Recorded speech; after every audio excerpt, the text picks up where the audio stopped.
जय श्री कृष्ण. स्वागत आहे तुमचं वर्षाज किचन या चॅनलमध्ये. आता आज मी तुमच्यासोबत शेअर करत आहे ते आहे कप केक. अतिशय अयंगर बेकरी स्टाईल रवा केक आहे. हे छोटे केक बनवलेले आहे मी. खूप हेल्दीएस्ट आहे. मुलांना आपण जरासे घरी बनवून दिले तर बाहेरचे केक नक्की विसरतील. इतके भारी हे केक होतात, एकदम स्पंजी तयार होतात. तर व्हिडिओ स्किप न करता संपूर्ण बघा आणि तुम्हाला माझी रेसिपी कशी वाटते ती कमेंट बॉक्समध्ये टाईप करून नक्की सांगा आणि व्हिडिओ पूर्ण बघितल्यानंतरच कमेंट करा. तर त्यासाठी मी इथे 1 वाटी बारीकवाला रवा घेतलेला आहे, 1 वाटी गव्हाचं पीठ घेतलेलं आहे आणि अर्धा चमचा बेकिंग पावडर, बेकिंग सोडा, गूळ, अर्धी वाटी दही, थोडीशी विलायची फ्लेवरसाठी आणि टूटी फ्रुटी घेतलेली आहे.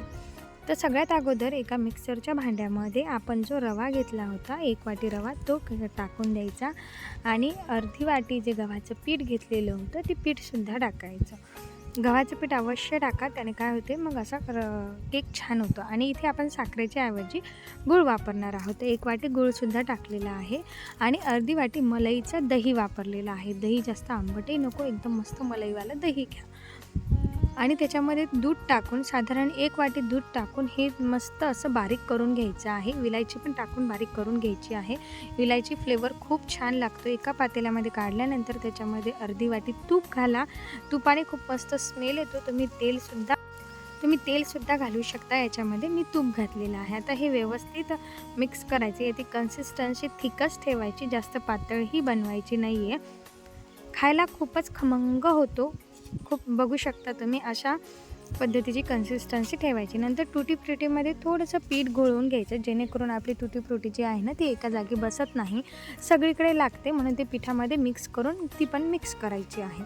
तुम्ही याच्याऐवजी ड्रायफ्रूट्स वापरले तरीही चालतात. पूर्ण व्यवस्थित एकजीव मिक्स करायचे आणि नंतर याच्यामध्ये आपल्याला थोडासा मी इथे फूड कलर टाकलेला आहे. फूड कलर ऑप्शनल आहे. येलो फूड कलर वापरलेला आहे मी. कलर छान येतो म्हणून तुम्ही नाही वापरला तरीही चालेल. पूर्ण एकजीव मिक्स करायचं, पूर्ण व्यवस्थित फेटायचं, जेणेकरून त्याची कन्सिस्टन्सी मेंटेन राहिली पाहिजे. त्याच्यामध्ये कुठलेही लम्स राहायला नको, म्हणून एकजीव करायचं व्यवस्थित. त्याला छान फेटून घ्यायचं.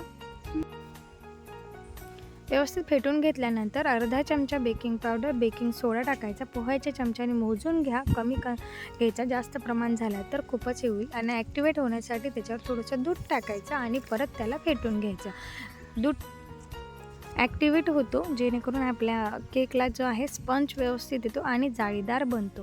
तर इथे मला हे छोटे छोटे केक बनवायचे होते, म्हणून मी याच्यामध्ये कपाचाच वापर करणार आहे. तुम्ही वाट्या वापरल्या तरी चालतात आणि पूर्ण जर मोठा केक बनवायचा असला तर तुम्ही एक मोठं भांडं वापरलं तरीही चालतं. आता हे पूर्ण एकजीव मस्त मिक्स करून घेतल्यानंतर अशा छोट्या वाट्या घ्यायच्या, त्याच्यामध्ये थोडं थोडं तूप टाकून घ्यायचं. तूप सगळीकडे लावून घ्यायचं, म्हणजे केक निघायला सोपा जाईल. सगळीकडे तूप लावून घ्यायचं कपाला.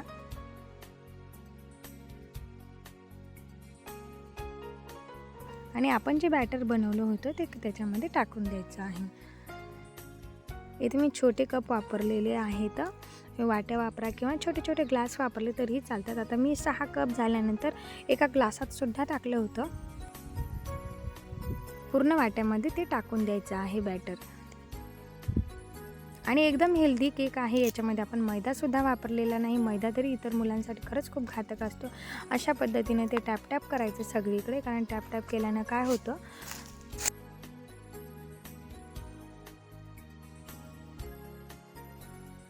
टॅप करून त्याच्यावर वरतून अशी टूटी फ्रुटी टाकून द्यायची आहे. तुम्ही याच्याऐवजी ड्रायफ्रूट्स वापरले तरीही चालतात. ड्रायफ्रूट्स मस्त लागतात. अशा पद्धतीने मी सगळ्याच्या टूटी फ्रुटी टाकली आणि 2 माझ्याकडे कप नव्हते तर मी ते ग्लासात टाकलेला आहे, छोट्या ग्लासात.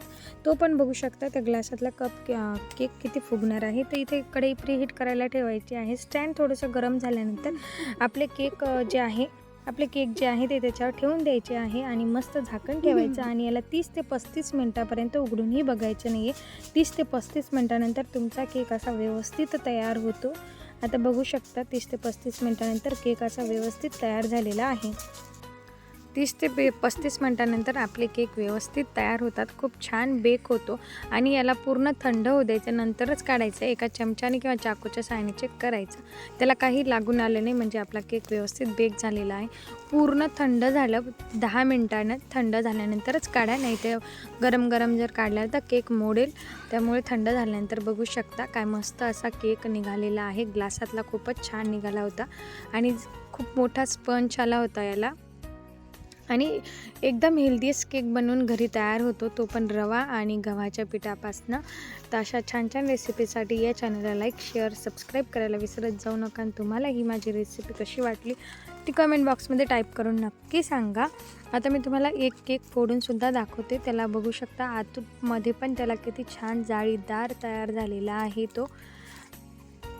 अशा पद्धतीने आपण कप केक घरी बनवू शकतो. तर अशा छान छान रेसिपीसाठी लाईक, शेअर, सबस्क्राईब करा. थँक्यू. बाय. जय श्री कृष्ण.